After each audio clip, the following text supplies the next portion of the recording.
traté de hacer en este libro fue lo que Luis Marín, un profesor de la Universidad Central muy querido, muy apreciado, llamó el realismo realista, ¿no?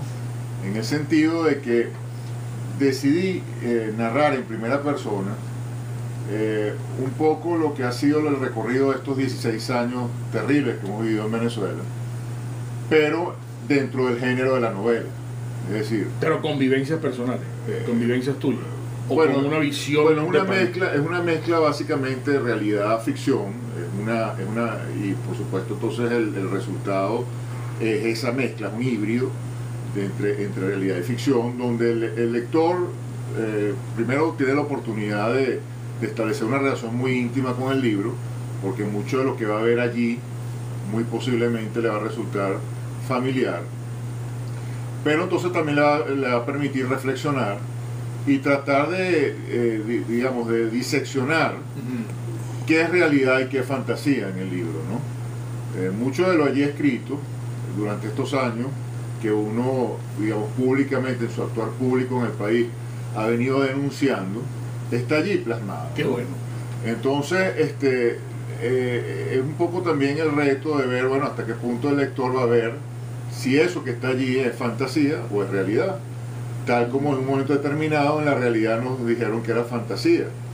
Entonces, un poco fue la tremendura de jugar con eso, pues, de tratar de hacer, y ahí estuvo quizás el reto mío como escritor, hacer una novela entretenida, una novela que inclusive pudiese tener partes jocosas y también de mucha reflexión, pero a la vez retratar, hacer una especie de fotografía de estos 16 años tenebrosos, partiendo de la base de que han sido tan impactantes estos años para nuestra historia venezolana, para nuestro mismo ser.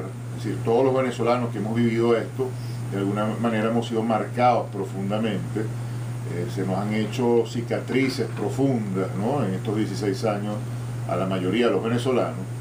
Entonces yo creí que eso era importante que quedara plasmado en la literatura, es decir, que no se nos fuera, que no se nos escapara en esta época tan dura, y no quedase pues algo registrado en la novelística venezolana. Es decir, que dentro de unos años, dentro de unos 10, 15, 20, 30, 40 años, de alguna manera existan referencias importantes sobre estos tiempos, ¿no? En donde además, como precisamente es una novela, uno tiene la libertad de escribir abiertamente, claro, sobre muchas cosas que a lo mejor en otro género es más complicado escribir, pero que son históricas igualmente. Y que son históricas, así es. Y además tú vas a encontrarte en el futuro que los que hablen de historia de esta época, muy posiblemente, en su inmensa mayoría, van a distorsionar los hechos. Lo van a hacer de manera sesgada. Yo creo que va a ser muy difícil, de verdad, conseguir en el futuro libros de historia que hablen de forma fidedigna, auténtica, genuina, de los trasbastidores de todo esto que hemos vivido, ¿no? Porque la verdad se ha distorsionado de manera, yo diría que hasta criminal, o sea, la manera como se ha distorsionado la realidad en este país, y cómo se han disfrazado los hechos, y cómo se ha tratado de alguna manera de que creamos algo distinto a lo que es. Es decir, nos han tratado de meter verdaderamente el mismo en un cuento de ficción, en un cuento chino, pues.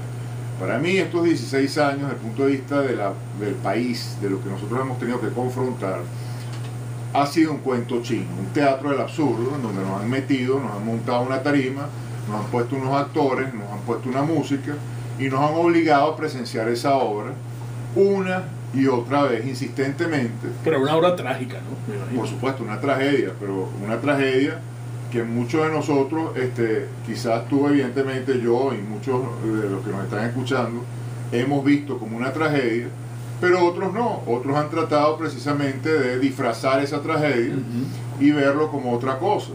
Y precisamente ahí es donde está el cuento chino, porque cuando tú ves esta tragedia disfrazada y le pones otro calificativo que no es tragedia, sino, bueno, un mal gobierno, una situación económica difícil, etcétera, dejas de percibir verdaderamente cuál es el drama.